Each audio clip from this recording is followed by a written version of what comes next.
Subscribe कीजिए F study class channel को और बेल आइकन को दबाइए लेटेस्ट वीडियो सबसे पहले देखने के लिए। हेलो फ्रेंड्स, आज इस वीडियो में हम पूर्ण वर्ग संख्याओं का वर्गमूल भाग विधि से निकालना सीखेंगे। तो वर्गमूल जो है वो हम कई तरह की संख्याओं का निकालते हैं। एक तो हो गई पूर्ण वर्ग संख्या, उसके बाद में दशमलव की कुछ ऐसी संख्याएं हैं जिनका भी हम वर्गमूल निकालते हैं, दशमलव वाली संख्याओं का, और एक ऐसी संख्या जो पूर्ण वर्ग ना हो उनका भी हम वर्गमूल निकालते हैं। तो आज इस वीडियो में हम पूर्ण वर्ग जो संख्याएं हैं उनका वर्गमूल निकालेंगे भाग विधि से। अब पूर्ण वर्ग संख्याएं कौन सी होती है? पूर्ण वर्ग संख्या वे जिनका वर्गमूल पूरा पूरा निकल जाता है, वो सभी पूर्ण वर्ग संख्याएं हैं। जैसे कि यहाँ पर मैं अगर 3 का स्क्वायर कर देता हूँ, या 2 से करते हैं, 2 का स्क्वायर करते हैं, कितना आएगा? 4 आएगा। अगर 4 का फिर से वर्गमूल निकालेंगे, मतलब रूट निकालेंगे, तो कितना आएगा? 2 आएगा। इसी तरह से 3 का स्क्वायर करेंगे तो 9 आएगा। 9 क्या है? एक पूर्ण वर्ग संख्या है, क्योंकि इसका अगर रूट निकालते हैं तो 3 आता है, तो पूरा पूरा रूट निकलता है। अगर 4 का स्क्वायर करते हैं तो कितना आएगा? 16 आएगा। 4 को 4 से गुणा करते हैं और 16 का रूट निकालेंगे तो कितना आएगा? 4 आएगा। मतलब कि यहाँ पर 4, 9, 16 ये सभी क्या है? पूर्ण वर्ग संख्याएं हैं। इनका जब भी रूट निकालेंगे तो इनका रूट पूरा पूरा निकल जाता है। तो यहाँ पर मैंने कुछ क्वेश्चन लिए हैं, संख्याएं ली हैं। ये सभी संख्याएं क्या है? एक पूर्ण वर्ग संख्या, मतलब इनका अगर वर्गमूल हम निकालेंगे तो इनका वर्गमूल पूरा पूरा निकलता है। अब भाग विधि से हल कैसे करते हैं? ये तो हो गई छोटी छोटी संख्याएं, मतलब कि यहाँ से 2 से लेकर अगर 9 तक लिखते हैं तो ये एक नॉर्मल संख्या, सिंपल संख्या है जिनका वर्गमूल क्या है? स्क्वायर करना हो तो भी हमें याद रहता है और वर्गमूल निकालना है तो भी याद रहता है। अगर 9 की बात करें तो 9 का स्क्वायर करेंगे तो कितना आएगा? 81 आएगा, और 81 का रूट निकालेंगे तो 9 आएगा। तो इतना तो हमें याद रहता है। जब संख्याएं थोड़ी बड़ी हो जाती हैं तो उनका वर्गमूल कैसे निकालते हैं भाग विधि से, वो इस वीडियो में मैं आपको बताऊंगा। तो देखिए, पहली जो संख्या है 2304, इसका हम रूट निकालते हैं। तो पहले तो हम लिखेंगे 2304 है, इसको लिखना है आपको 2304, ऐसी कैसी संख्या लिख लेंगे। फिर यहाँ पर इस तरह से आपको लाइनें खींचनी है, एक ऐसे खींच लेंगे और दूसरी लाइन ऐसे खींच लेंगे। अब यहाँ पर देखिए दो संख्या के जोड़े बनाने हैं, तो इस साइड से राइट साइड से हम क्या करेंगे? जोड़े बनाएंगे। 2 संख्या ये हो जाएगी और 2 संख्या ये हो जाएगी, ऐसे दो संख्याओं का जोड़ा बनाना है। अब पहले जो संख्या है वो कितनी है? 23 है, मतलब पहला जोड़े में संख्या क्या है? 23 है। अब 23 में हम ये देखेंगे कि कौन सी संख्या का स्क्वायर करने से 23 आता है, या तो 23 आए या फिर उससे कम ही रहे, उससे ज़्यादा नहीं होना चाहिए। तो हम देखते हैं कि अगर 2 का स्क्वायर करते हैं 4, 3 का करते हैं 9 आता है, 4 का करने पर 16 आता है, और 5 का करने पर 25, तो 25 तो 23 से ज़्यादा हो जाएगा, तो हम 4 का स्क्वायर लेंगे, मतलब कि 4 लेंगे। तो जो हमने 4 लिया है उसी 4 को हम यहाँ पर लिख देंगे। अब 4 का स्क्वायर करने से क्या आएगा? 16 आएगा, तो 16 हम लिखेंगे इसके नीचे, और ये जो 4 है इसमें 4 प्लस कर देंगे, और यहाँ पर एक लाइन है वो इस तरह से खींच देंगे।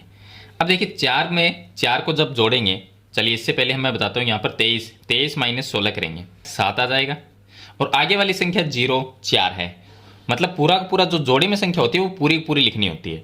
तो जोड़े वाली संख्या 0, 4 है, तो 0, 4 लिख देता हूँ। अब यहाँ पर 4 में 4 को जब प्लस करते हैं 8 आएगा, ये आ जाएगा 8। अब देखिए 8 के पास में ऐसी कौन सी संख्या लिखे और उसी संख्या से गुणा भी करना है ताकि 704 आ जाए। तो ऐसे तो हम अनुमान नहीं लगा सकते, मतलब टाइम ज़्यादा लगता है अगर अनुमान लगाए तो आपको क्या करना है कि यहाँ पर देखिए ये 70 है, 70 में 8 का भाग कितनी बार जाता है वो देख लेंगे। तो अगर 8 का भाग 8 बार दें तो 8 × 64 होता है, 8 × 8 कितना होता है? 64 होता है। अगर 9 बार देंगे तो कितना होगा? 9, 8 × 9 करेंगे तो 72 हो जाएगा, तो 72 तो 70 से ज़्यादा हो जाएगा। तो हम क्या करेंगे? 8 ले लेंगे, इसके पास में 8 ले लेंगे, और उसी 8 से हम क्या करेंगे? गुणा करेंगे। उसी 8 से हम क्या करेंगे? गुणा करेंगे। अब इनको गुणा करने पर कितना आएगा? तो 8 को 8 से जब गुणा करेंगे तो 64 का 4 आ जाएगा, हासिल 6 रह जाएगी। फिर 8 को 8 से गुणा करेंगे 64, और हासिल 6 कितनी हो जाएगी? 70, तो 704 क्या है? पूरा पूरा आ जाएगा। अब यहाँ पर माइनस कर देंगे इनको तो आ जाएगा 0। हमने यहाँ पर क्या लिया था? 8 लिया था, तो वो 8 हम यहाँ पर लिख देंगे। इसका मतलब ये है 2304 जो संख्या है इसका जब वर्गमूल निकालेंगे तो कितना आएगा? 48 आएगा, मतलब 48 का स्क्वायर करने से 2304 आता है। तो इस तरह से हम वर्गमूल ज्ञात करते हैं पूर्ण वर्ग संख्या का। चलिए अगली संख्या का वर्गमूल निकालते हैं। यहाँ पर 34 81 है, तो इसको हम लिखेंगे 34 और 81। अब इस तरह से हम लाइन खींचेंगे, उसके बाद में दो संख्या के जोड़े बनाएंगे, तो 81 का एक जोड़ा बन जाएगा और 34 का एक जोड़ा बन जाएगा। यहाँ पर 34 है तो 5 का स्क्वायर करने से 25 होता है और 6 का करने से 36 होता है। तो 6 तो 34 से ज़्यादा हो जाएगा, अगर स्क्वायर करेंगे 36 होगा। तो हम क्या लेंगे, 5 लेंगे। यहाँ पर हम 5 लेंगे और यहाँ पर भी हम 5 लिखेंगे और 5 का स्क्वायर करने से कितना आया, 25 आया, तो 25 लिख देंगे यहाँ पर। अब माइनस कर देंगे 25 को, तो 5 और 4 9 रह जाएगा। और दूसरे जो जोड़े में संख्या है 81 आगे वाली वो लिख देंगे। अब इसके अंदर 5 ही प्लस करना है, जो ऊपर लिखा है वो ही प्लस करना है, तो यहाँ पर आ जाएगा 10। अब यहाँ पर है 98, 9 8 98, 98 में 10 का भाग देंगे तो पूरा पूरा जाता नहीं, 9 बार जरूर जाएगा क्योंकि 9 बार 90 आ जाएगा। 9 को 10 से गुणा करने में 90 आएगा, तो वो 9 ही लिख लेंगे यहाँ पर। और 9 से इसको गुणा करते हैं, अगर 9 से इसको गुणा करते हैं तो गुणा करके देख सकते हैं। 9 को 9 से गुणा किया कितना आया, 81, 81 का 1 हासिल 8 रह जाएगी। 9 को 0 से गुणा करेंगे तो 0 और हासिल 8 प्लस करेंगे तो वो 8 आ जाएगा। 9 को 1 से गुणा किया तो 9 आ गया, इसको माइनस कर दें। यहाँ पर हमने 9 लिखा था, वही 9 हम यहाँ पर लिख देंगे और इनको माइनस करेंगे तो ये आ जाएगा 0। तो वर्गमूल कितना आया, 59 59 आ जाएगा। चलिए आगे वाली संख्या है 529, तो हम लिखते हैं 529 और इसका वर्गमूल निकालेंगे। अब यहाँ पर जोड़े बनाएंगे तो 29 का तो एक जोड़ा बनेगा और जो 5 है वो अकेला रह जाएगा, एक जोड़े में 5 रह जाएगा सिंगल। अब यहाँ पर 5 है, कितना स्क्वायर करेंगे तो 5 आएगा, तो ऐसी तो कोई संख्या नहीं है। तो हम क्या करेंगे, 2 का स्क्वायर 4 होता है, 3 का 9 हो जाएगा, तो 9 तो ज़्यादा होगा, तो 2 का स्क्वायर करेंगे तो हम 2 यहाँ पर लिखेंगे, वही 2 यहाँ पर लिखेंगे। 2 का स्क्वायर करने से आता है 4, ये 4 इसमें से माइनस कर देंगे। माइनस करेंगे तो 1 आ जाएगा। और आगे वाले जोड़े में 29 है तो वो 29 लिख देंगे और इसमें 2 को प्लस कर देंगे, 2 ही प्लस करना है तो 4 आ जाएगा। अब देखिए यहाँ पर 12 है, ये जो 12 है इसमें 4 का भाग देंगे तो 3 बार पूरा पूरा जाता है, तो वही 3 हम यहाँ पर लिख लेंगे और 3 से ही गुणा करके देखेंगे। और ये जो 3 हमने लिखा है वो 3 यहाँ पर भी लिखना है और इनको गुणा करने पर 129 ही आएगा, तो हम लिख देंगे 129। माइनस करेंगे तो 0 आ जाएगा। चलिए आगे संख्या है 1369, यहाँ पर लिख लेते हैं 1369। इसका वर्गमूल निकालते हैं। तो पहले तो इसके जोड़े बनाने, एक जोड़ा ये बन गया और दूसरा ये हो जाएगा। अब 13 किसका स्क्वायर है, किसी भी संख्या का नहीं है, तो 3 का स्क्वायर 9 होता है और 4 का 16 होता है, तो 16 ज़्यादा होगा तो हम 3 ले लेंगे।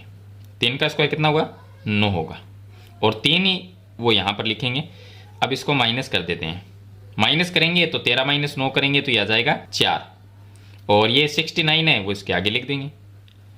अब इसके अंदर ये 3 प्लस कर देंगे तो 3 और 3 ही हो जाएंगे 6।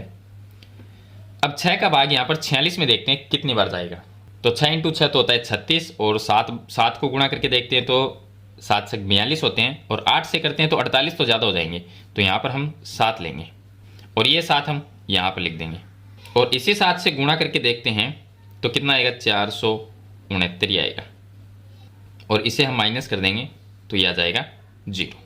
चलिए लास्ट जो संख्या है वो है 7 9 और 21, इसका वर्गमूल निकालते हैं। तो यहाँ पर जोड़े बनाएंगे, एक ये बन गया और दूसरा ये हो जाएगा।